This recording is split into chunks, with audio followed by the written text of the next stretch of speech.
بسم اللہ الرحمن الرحیم۔ السلام علیکم۔ روزانہ واقعات سننے کے لیے اس چینل کو سبسکرائب کریں۔ ایک شخص نماز فجر کے لیے حضرت خواجہ حسن بصری رحمۃ اللہ علیہ کی مسجد میں گیا تو مسجد کا دروازہ اندر سے بند پایا۔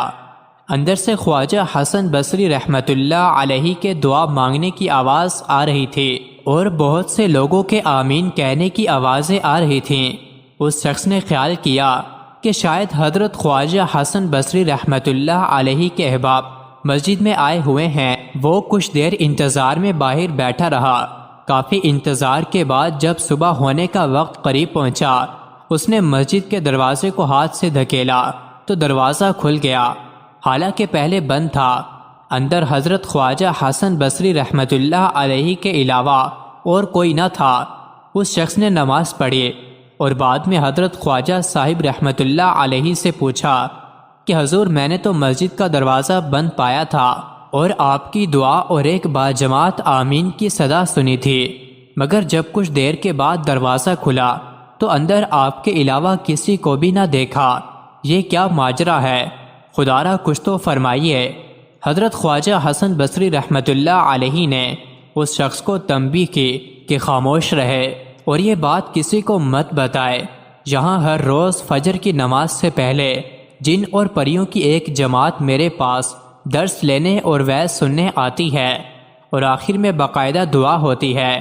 آج بھی وہ مخلوق آئی ہوئی تھی اور انہوں نے ہی دروازہ بند کر رکھا تھا، اور جب وہ باہر نکلیں تو تمہیں خبر تک نہ ہوئی۔ حضرت خواجہ حسن بصری رحمۃ اللہ علیہ کا ہی ایک واقعہ ہے کہ ایک مرتبہ ایک حبشی دریا کے کنارے ایک عورت کو اپنے قریب بٹھائے شراب نوشی میں مشغول تھا۔ شباب اور شراب کے نشے میں وہ اپنے ارد گرد سے بے خبر تھا۔ حضرت خواجہ حسن بصری رحمۃ اللہ علیہ کا وہاں سے گزر ہوا تو انہوں نے اس کو سخت ملامت کیا۔ ابھی آپ کی بات جاری تھی کہ دریا کی دوسری طرف ایک کشتی آتی دکھائی دی۔ کچھ ہی دیر کے بعد کشتی گرداب میں پھنسی اور پھر ڈوب گئی۔ مال و اسباب اور سوار تمام کے تمام غوطے کھانے لگے۔ اسی وقت وہ حبشی دریا میں کودا۔ اس نے پہلے سواروں کو اور پھر ان کے اسباب کو پانی سے نکال باہر کیا۔ یہ سارا واقعہ حضرت خواجہ حسن بصری رحمۃ اللہ علیہ نے اپنی آنکھوں سے دیکھا۔ اسی وقت توبہ کی اور عہد کیا کہ آئندہ کسی ذلیل سے ذلیل شخص کو بھی کمتر نہیں سمجھیں گے۔ حضرت حنظلہ رضی اللہ تعالی عنہ کی رئیس المنافقین عبداللہ بن ابی بن سلول کی بیٹی جمیلہ سے شادی ہوئی۔ ان کی رخصتی اس رات جس کی صبح مسلمانوں کو غزوہ احد کے لیے نکلنا تھا، آپ رضی اللہ عنہ نے رسول اللہ صلی اللہ علیہ وسلم سے اپنی نئی نویلی دلہن کے پاس پہلی رات گزارنے کی اجازت چاہی۔ بارگاہ رسالت سے اجازت مل گئی۔ صبح کی نماز پڑھنے کے بعد دربار رسالت میں حاضر ہونے کا ارادہ کر رہے تھے کہ نئی نویلی دلہن نے روک لیا۔ وظیفہ زوجیت ادا کرنے کی وجہ سے جنبی ہو گئے اور غسل کی ضرورت پیش آ گئی۔ اسی وقت آپ کی اہلیہ محترمہ اٹھیں اور اپنی قوم کے 4 آدمیوں کو بلاوا بھیجا۔ وہ آ گئے تو بولیں، تم لوگ گواہ رہو کہ حنظلہ رضی اللہ عنہ نے میرے ساتھ صحبت کی ہے۔ ان سے اس سلسلے میں گواہ بنانے کی وجہ دریافت کی گئی تو کہنے لگی، آج مجھے ایسا محسوس ہوا کہ آسمان پھٹا اور اس میں حنظلہ رضی اللہ عنہ داخل ہو گئے، پھر آسمان پہلے کی طرح برابر ہو گیا۔ میں سمجھ گئی کہ اس جنگ میں حنظلہ رضی اللہ عنہ جام شہادت نوش کر لیں گے۔ تم لوگوں کو اس صحبت پر گواہ اس وجہ سے بنایا کہ اس سے بچہ عبداللہ بن حنظلہ کا تعلق ہو چکا ہے۔ کہیں ایسا نہ ہو کہ اس ہونے والے بچے کو ناجائز سمجھ بیٹھو۔ حضرت حنظلہ رضی اللہ عنہ جلدی سے ہتھیار سے لیس ہو کر اسی حالت میں تیزی کے ساتھ میدان جنگ کی طرف بڑھے اور نبی اکرم صلی اللہ علیہ وسلم کو دیکھا کہ جنگ کی صف بندی فرما رہے ہیں۔ جب گھمسان کی جنگ شروع ہوئی تو آپ کا ابو سفیان سے سامنا ہو گیا۔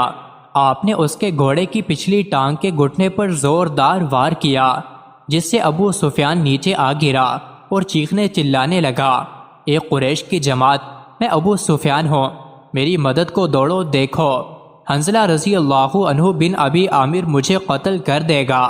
ہر ایک کو اپنی فکر تھی، کسی نے بھی اس کی آواز پر کان نہ دھرا۔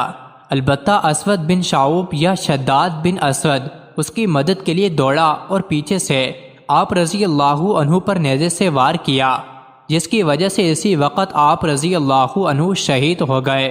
حضور صلی اللہ علیہ وآلہ وسلم جب جنگ سے فارغ ہوئے تو پہاڑ کے دامن کی طرف دیکھا اور صحابہ سے فرمایا، دیکھو وہاں کون ہے؟ ملائکہ آسمان سے چاندی کے کوزے بھر بھر کر لا رہے ہیں اور کسی کو نہلا رہے ہیں۔ حضرت ابو اسید عدی رضی اللہ تعالی عنہ کا بیان ہے، ہم نے وہاں جا کر دیکھا تو حضرت حنظلہ رضی اللہ تعالی عنہ پڑے تھے اور ان کے بالوں سے پانی کے قطرے ٹپک رہے تھے۔ میں نے حضور صلی اللہ علیہ وسلم کو اطلاع دی، پھر آپ صلی اللہ علیہ وسلم نے ارشاد فرمایا، ان کے گھر تحقیق کرو کہ یہ خاص معاملہ ان کے ساتھ کیوں ہوا۔